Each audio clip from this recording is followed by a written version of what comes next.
también grande estar junto a ustedes para compartir la palabra.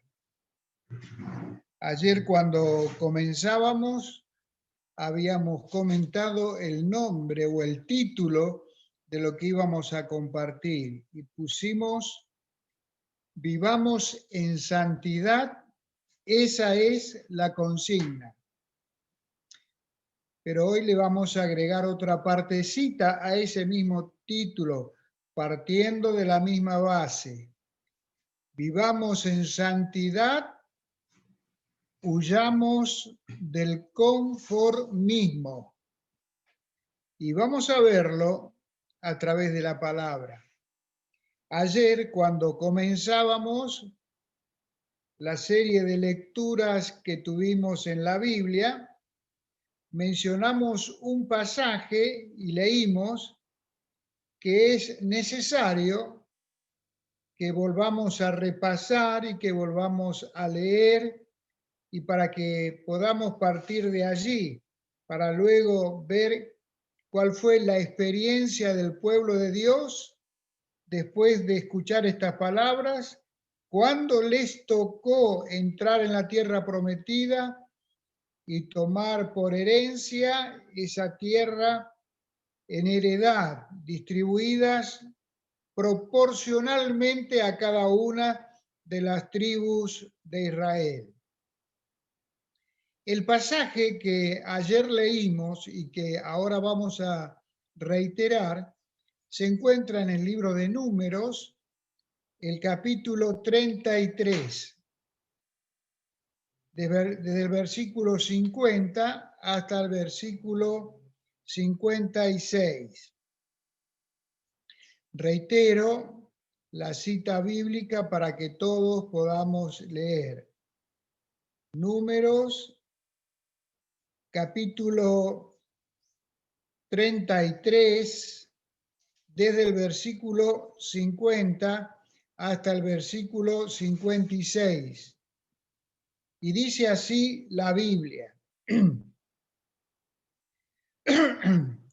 Y habló Jehová a Moisés en los campos de Moab, junto al Jordán, frente a Jericó, diciendo: habla a los hijos de Israel y diles: cuando hayáis pasado el Jordán, entrando en la tierra de Canaán, este versículo es para subrayarlo y para tenerlo presente y hacer un paralelismo con los versículos que vamos a leer a continuación. ¿Qué es lo que pasó con esta palabra después que los hebreos entraron en la tierra prometida? Echaréis de delante de vosotros a todos los moradores del país y destruiréis todos sus ídolos de piedra y todas sus imágenes de fundición, y destruiréis todos sus lugares altos, o sea, lugares donde ellos practicaban la idolatría. Y echaréis a los moradores de la tierra, y habitaréis en ella, porque yo os la he dado para que sea vuestra propiedad.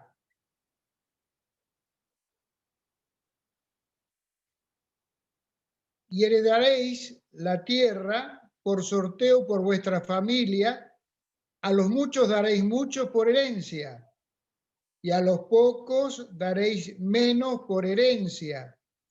Donde le cayere la suerte, allí la tendrá cada uno. Por las tribus de vuestros padres heredaréis. Y si no echareis, acá estaba lo trágico, lo dramático, la otra cara de la moneda. ¿Qué iba a pasar con el pueblo de Dios, con Israel, si ellos ignoraban, desechaban y tenían en poco esta palabra, este consejo de parte de Dios o este mandamiento? Y dice el versículo 55, y si no echareis a los moradores del país de delante de vosotros, sucederá que los que dejareis de ellos serán por aguijones en vuestros ojos y por espinas en vuestros costados, y os afligirán sobre la tierra en que vosotros habitaréis. Además, haré a vosotros como yo pensé hacerles a ellos. Habíamos dicho ayer que hay una palabra que no se menciona y que nosotros tenemos por título, que es la palabra santidad.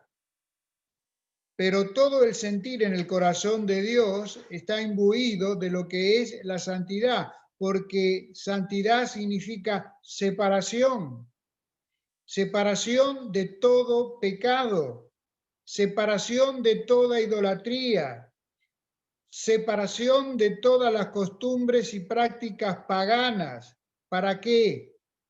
Para que el pueblo de Israel no se contagie. El pueblo de Dios tiene que ser, como ya lo vimos en otros libros antes de Josué, Dios quiere un pueblo para sí santo, porque Dios es un Dios celoso y es un Dios santo. Es una de las características que más se ha devaluado con respecto al Dios que nosotros tenemos. Solemos decir nosotros en nuestras oraciones, cuando oramos, cuando compartimos la palabra, Señor, te agradecemos por tu paciencia, te agradecemos por tu misericordia, te agradecemos por tu bondad, te agradecemos por tu gracia. Pero últimamente usted ha escuchado alguna oración o nos hemos analizado a nosotros mismos a ver si en algún momento le hemos dado gracias a Dios por su santidad. Yo pienso que estamos en deuda y que es una de las cosas que más nos falta, agradecerle por aquello en lo cual más estamos fallando, que es la santidad. Dios es santo, santo, santo. Sobre el único atributo en el carácter de Dios que se menciona 3 veces en 2 oportunidades en la Biblia. Se menciona 3 veces la gratitud a Dios por ser santo, santo, santo. No encuentro un versículo en la Biblia donde me diga Dios es amor, amor, amor. Aunque es realidad que Dios es amor. No encontramos un versículo en la Biblia donde se nos incite a agradecerle a Dios porque, Señor, tú eres misericordioso, misericordioso, misericordioso. ¿Por qué? Porque es algo que nos cuesta, porque es algo en lo cual nosotros hemos venido fallando a través del tiempo. Nos cuesta agradecerle a Dios por ser un Dios santo. Porque si yo digo esto, tengo que vivir bajo la realidad de lo que conozco por la palabra. Si Dios es santo, yo tengo que ser santo y tengo que responderle con santidad. Y si yo agradezco a Dios por su santidad, es porque realmente le admiro por esa santidad, por todo lo que Dios es. Y Dios es santo, santo, santo. Cuando los discípulos se acercaron a Cristo para que les enseñe a orar, recuerdan que en varias partes del Nuevo Testamento y del Evangelio se menciona lo que se ha dado en llamar el Padre Nuestro. ¿Y cómo comienza la oración? ¿Cómo comienza el llamado Padre Nuestro o la oración modelo como nosotros la conocemos? Santificado sea tu nombre. ¿Por dónde empieza? Por la santificación, la santidad. Santificado sea tu nombre. Que tu nombre sea visto en medio de tu pueblo como un Dios que es santo y que santifica y que quiere eso como identidad en cada uno de aquellos que somos parte de su pueblo. Ahora, el no ser así y no estar apartados de los paganos y no estar, estamos hablando de una cosa, separados sí, aislados no, porque si confundimos santidad con aislamiento, ¿a quién le predicamos entonces? Por eso una cosa es ser santo y otra cosa es separarme de todos los paganos, porque estoy viviendo en un mundo pagano.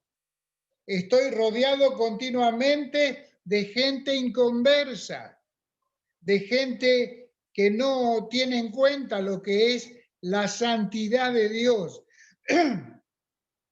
Y esa santidad de Dios que mantiene un equilibrio con todos los demás atributos morales que forman parte del carácter de Dios. Así como es Dios santo, es misericordioso. Como es misericordioso, es justo.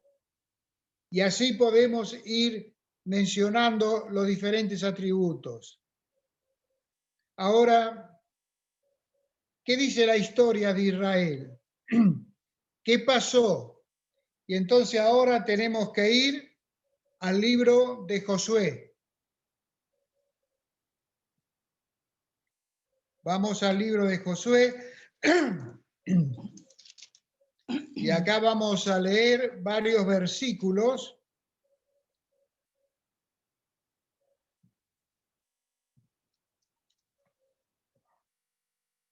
Vamos a buscar el capítulo 13, el versículo 13.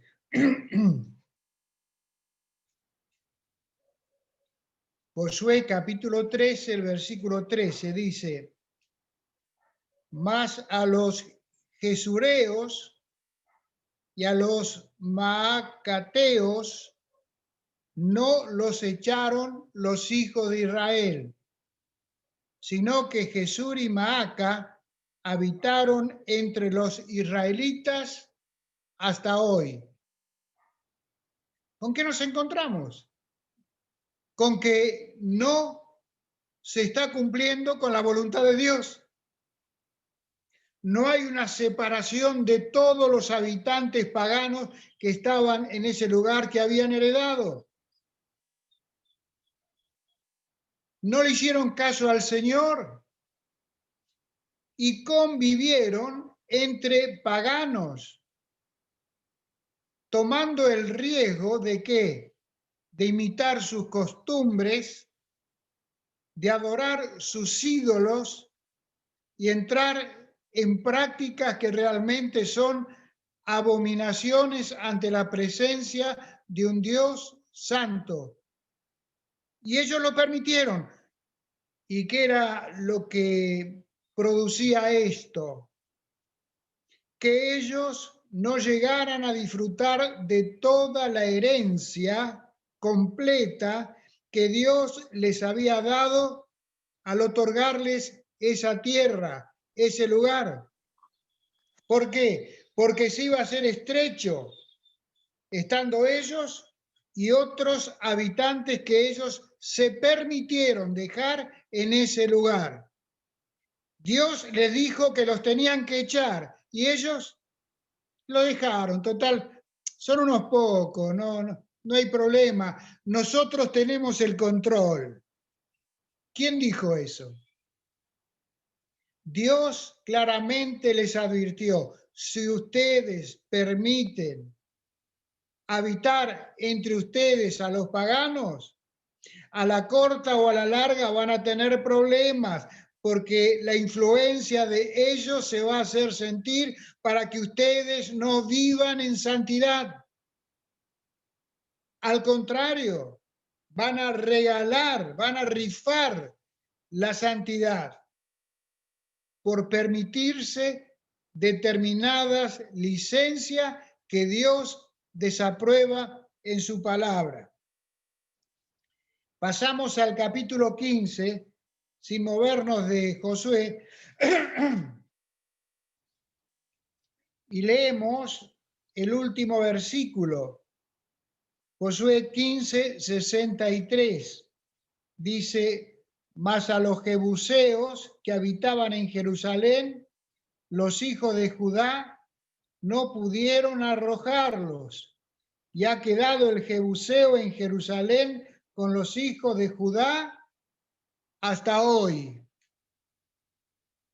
Otra tribu, otro lugar, pero cayendo en el mismo pecado, desobedeciendo la palabra de Dios. Y Dios les había advertido claramente que si no echaban a los paganos iban a tener serios problemas. Iban a tener problemas en su vista, en su visión. Iban a tener problemas en sus costados, aguijones, cosas que no son muy grandes, pero son pequeñas, que no le permiten disfrutar en plenitud de toda la herencia. Quiero dejarles remarcados y subrayados algo que es importantísimo que lo tengan presente. Lo que la tierra era para Israel en antaño, lo es hoy Jesucristo para cada uno de nosotros. Jesucristo es nuestra herencia. Pero si nosotros en nuestro corazón, siendo renacido, permitimos livianamente que habiten algunas cosas que no tienen que estar en nuestro corazón, nunca vamos a disfrutar a Cristo en su plenitud. Porque hay cosas que Él tendría que ocupar que no las está ocupando porque nosotros le hemos dado autorización y permiso a paganos o a costumbres paganas que no tienen que estar en nuestro corazón. Por eso hay tantos hermanos en Cristo que no están disfrutando de Cristo en plenitud, que no están disfrutando de lo que significa la llenura del Espíritu Santo de toda nuestra vida. El Espíritu Santo no puede llenar aquellas partes que están ocupadas con otra cosa. Tenemos que echar aquellas cosas que molestan. Tenemos que sacar de nuestros corazones aquellas cosas que son una piedra de tropiezo. A lo mejor hace tiempo que nos hemos convertido y están cohabitando cosas en nuestro corazón de las cuales hace tiempo Dios espera que nos separemos. Seguimos avanzando y vamos al capítulo 16, el versículo 10. Estamos en el libro de Josué. Josué capítulo 16, el versículo 10 dice así: pero no arrojaron al cananeo que habitaba en Geser. Antes quedó el cananeo en medio de Efraín hasta hoy y fue tributario. Y no estaban allí en un rinconcito. ¿A dónde estaban? De acuerdo a esta palabra. En medio. Estaban ocupando un lugar de privilegio. ¿Cómo darle lo mejor de nuestro corazón y que estén allí en el centro? Cosas que tenemos que desalojar, echar, para que el Espíritu Santo pueda llenar.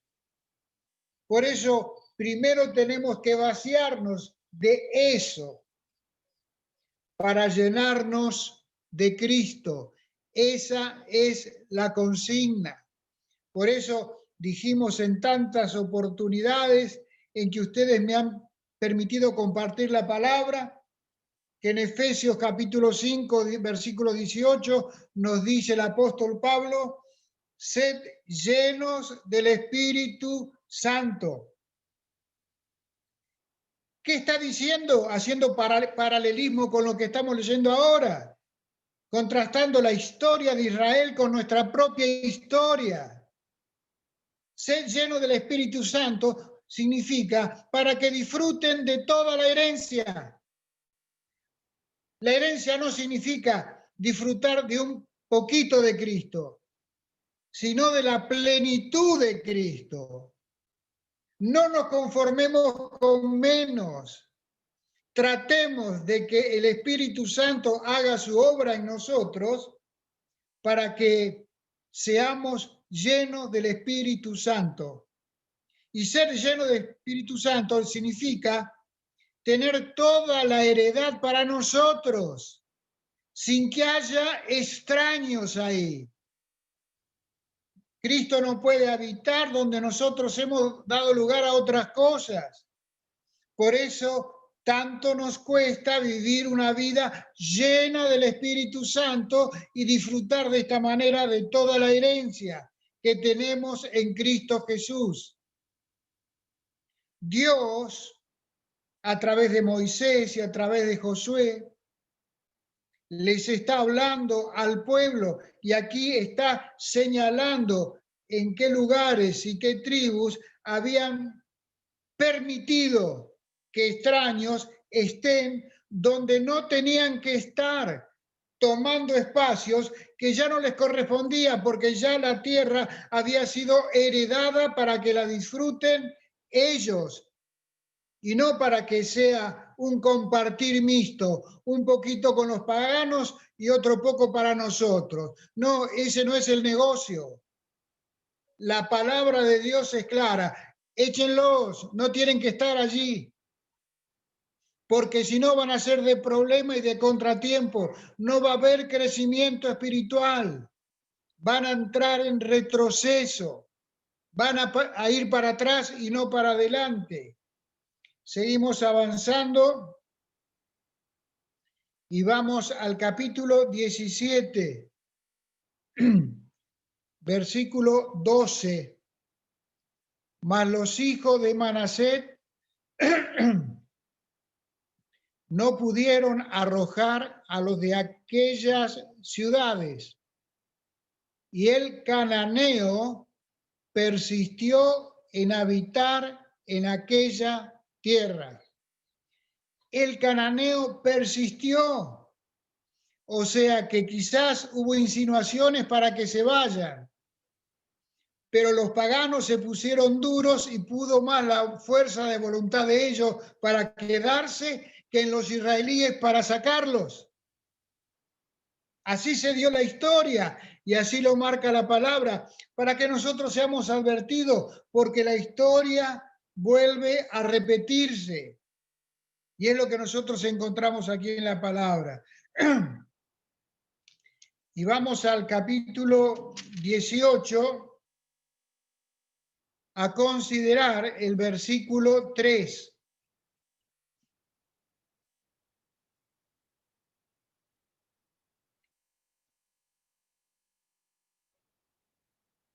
Dice así la palabra, es una pregunta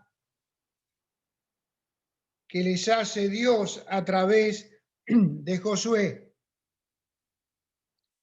Y Josué dijo a los hijos de Israel, ¿hasta cuándo seréis negligentes para venir a poseer la tierra que os ha dado Jehová, el Dios de vuestros padres?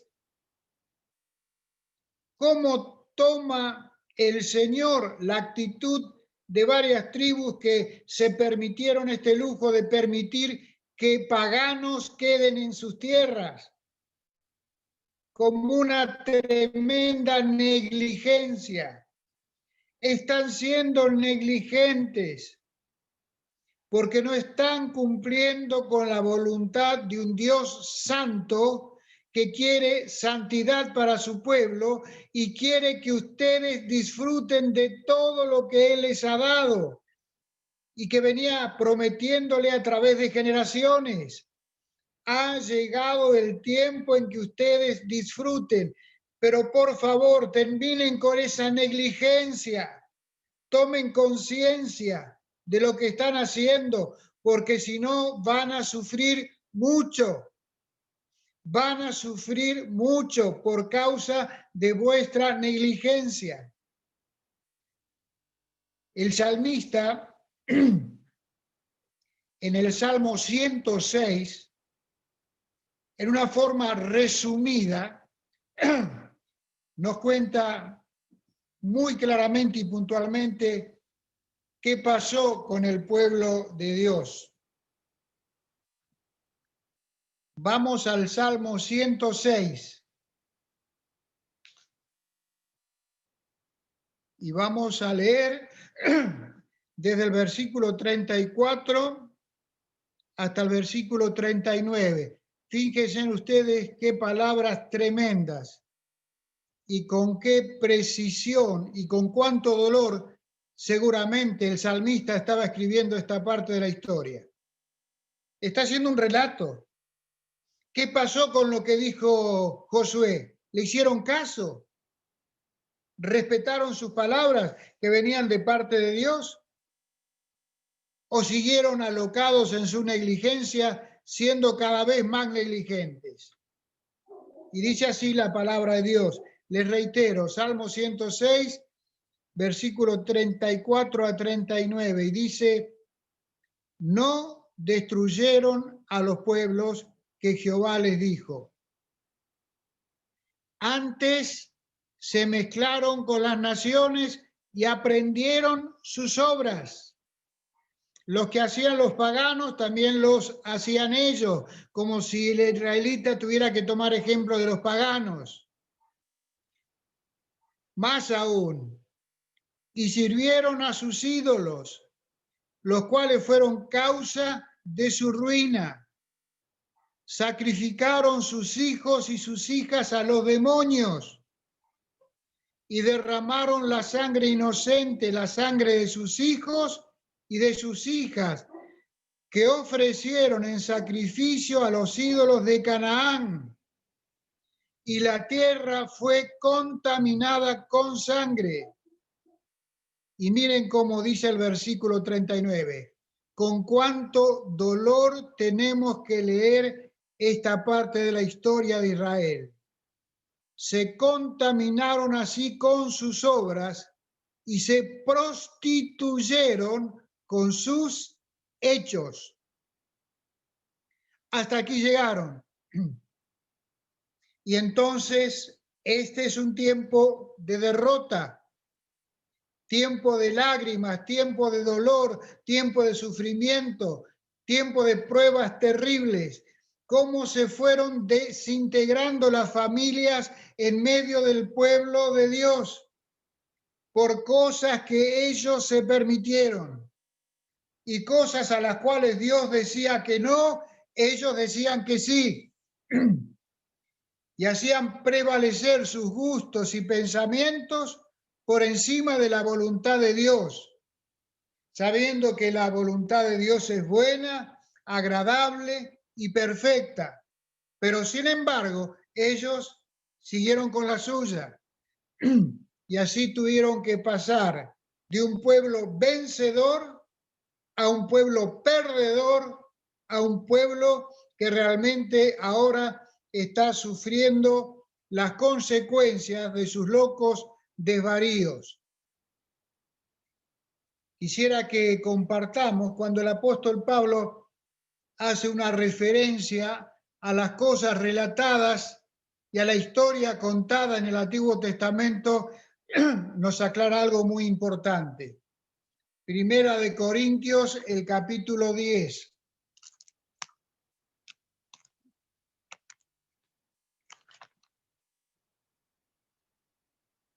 Primera de Corintios, capítulo 10, el versículo 6, dice así: mas estas cosas sucedieron como ejemplos para nosotros, para que no codiciemos cosas malas como ellos codiciaron. Lo que nosotros hemos estado leyendo del pueblo de Dios en los tiempos de Moisés, específicamente en el tiempo de Josué, han quedado registrados en la Biblia como ejemplo para nosotros. Sucedieron para que nosotros las tengamos en cuenta y con el tiempo nos vayamos repitiendo. La advertencia que fue para Israel es para nosotros en este tiempo, porque prácticamente se va dando lo mismo.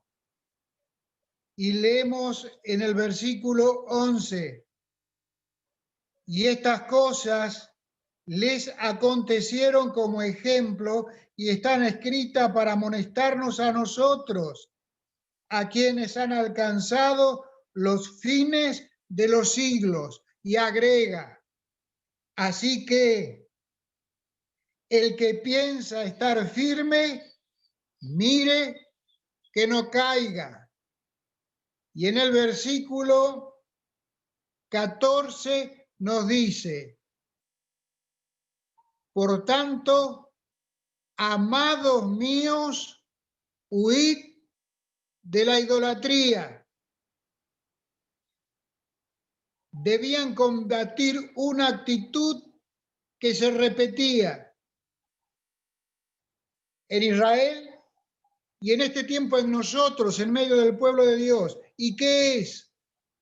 La permisividad.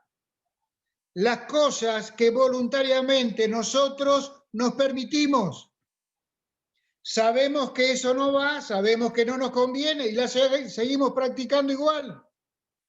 Por eso, el hecho de ser cristianos permisivos, como fueron los hebreos en su momento con respecto a la herencia y a los paganos que vivían allí, nos está pasando lo mismo en este tiempo, por cosas que nos permitimos, y luego este conformismo nos hace caer en la idolatría. Y dijimos hace poco tiempo atrás, ¿qué es idolatría? Idolatría es todo aquello que saca al Señor del primer lugar de nuestra vida. Subrayamos, porque a lo mejor decimos: yo no me adoro más ante un santo, ante una imagen, ante un elemento que pueda estar colgado en la pared. Yo no soy un idólatra. No, eso es idolatría, pero es una pequeñísima parte y no se trata de eso solamente, sino que, le reitero, idolatría es todo aquello que saca al Señor del primer lugar de nuestra vida. El Señor Jesucristo tiene que ser la máxima prioridad en mi corazón. Y si Él no es el primero, jamás va a ser el segundo, el tercero o el cuarto. O es el primero o no es nada. No puede ser que haya cosas que ocupan el primer lugar de mi vida antes que Cristo. ¿Por qué? Porque Cristo para esto murió y resucitó, para ser Señor, Señor, amo, dueño, máxima autoridad.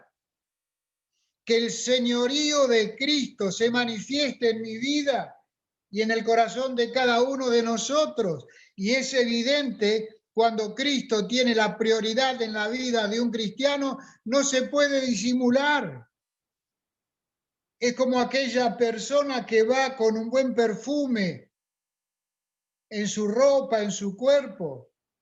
No puede pasar disimulado en ninguna parte. Es evidente. Se siente, se respira. Cristo se respira, se siente. Y no necesitamos fingir nada, tenemos que ser naturales, guiados y controlados bajo la llenura del Espíritu Santo. Por eso, qué importante es esta palabra que les deja el apóstol Pablo a los hermanos de Corinto. Después de haber dicho lo que dijo con respecto a la historia del pasado, con respecto a Israel, dijo: amados míos, huid de la idolatría. Para que yo pueda huir de la idolatría, tengo que huir del conformismo, tengo que huir de la permisividad. La permisividad me lleva a la idolatría y la idolatría me lleva al conformismo.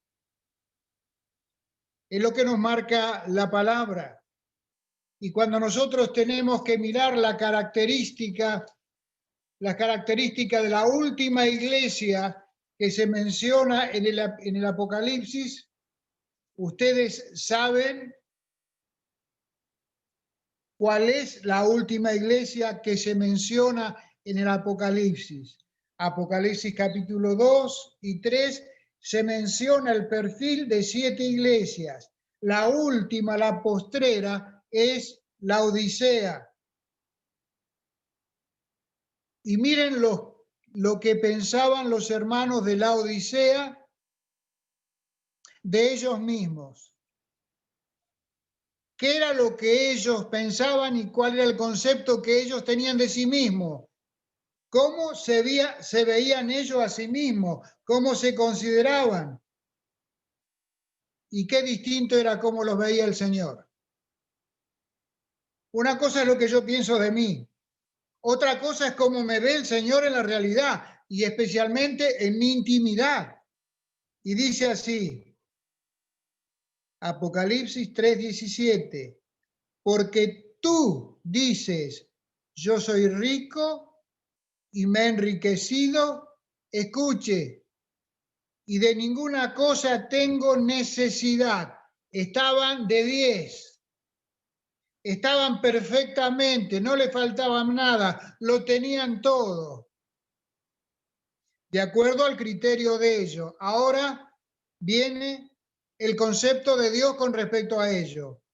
Y no sabes, porque lo estás ignorando, que tú eres un desventurado, miserable, pobre, ciego y desnudo. Totalmente lo contrario. Por eso, decimos así, debemos vivir en santidad. Huyamos de la permisividad y escaparemos también del conformismo y de caer en la idolatría. Desechemos de nuestro corazón todas aquellas cosas que hace rato tendrían que estar afuera y todavía están adentro. ¿Para qué? Para que honremos a Dios con nuestras vidas, viviendo en la llenura del Espíritu Santo y compartiendo de toda la herencia que tenemos en Cristo. No se trata de compartir un pedacito, como si tenemos un terreno de 50 metros y nosotros estamos ocupando los 5 primeros metros. El resto es todo yuyo. Es todo abandono, es todo descuido. Miramos lo de adelante, el perfil de frente. Pero ¿qué si pasamos la puertita y nos vamos hacia el fondo? Y es un yuyal. Es una cría de ratas. Es toda una suciedad y un abandono terrible. No.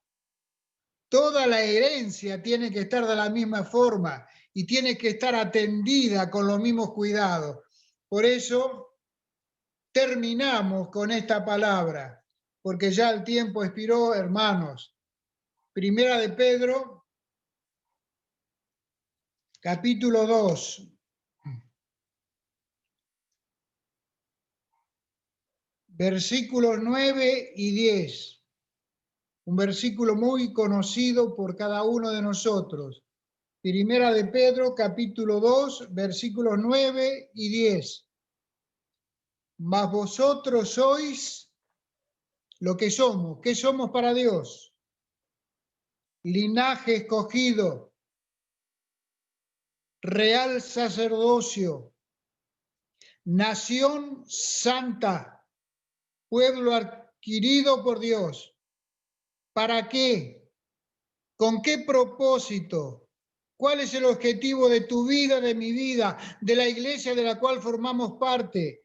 Para que anunciéis las virtudes de aquel que os llamó de las tinieblas a la luz admirable. Si en este momento está escuchando la palabra alguien que no entregó su vida a Cristo y no se arrepintió de sus pecados todavía, es imposible que pueda vivir en santidad, porque le falta la presencia del Espíritu Santo en su vida. Pero para que esto se concrete en una realidad, usted tiene que arrepentirse de todos sus pecados, aceptar la obra de Cristo en la cruz del Calvario y recibirle como su Salvador y como su Señor, creyendo realmente que la sangre de Jesucristo le puede limpiar de todos sus pecados, para que pueda comenzar parte de ¿qué? Del pueblo de Jesucristo. Y dice, versículo 10, vosotros que en otro tiempo no erais pueblo. Todos los que estamos aquí y que ahora somos de Cristo, no siempre lo fuimos. Hubo un momento en que nuestra vida hizo un clic y fue cuando reconocimos que éramos pecadores y que Cristo vino a este mundo a morir en una cruz por cada uno de nosotros, pero especialmente por mí. Esto es algo personal, es íntimo. Dice, vosotros que en otro tiempo no erais pueblo, pero que ahora, después de la conversión, después del nuevo nacimiento, pero que ahora sois pueblo de Dios, que en otro tiempo no habíais alcanzado misericordia, pero ahora habéis alcanzado misericordia. Que os permita que si hay alguien en estas condiciones escuchando a través de este Zoom, sea tocado por la misericordia de Dios, reaccione, acepte a Cristo y comience a tomar parte y formar parte de la herencia que Dios tiene para usted en la persona del Señor Jesucristo, y que sea un disfrute total y no parcial para la gloria del Padre. Que Dios bendiga su palabra.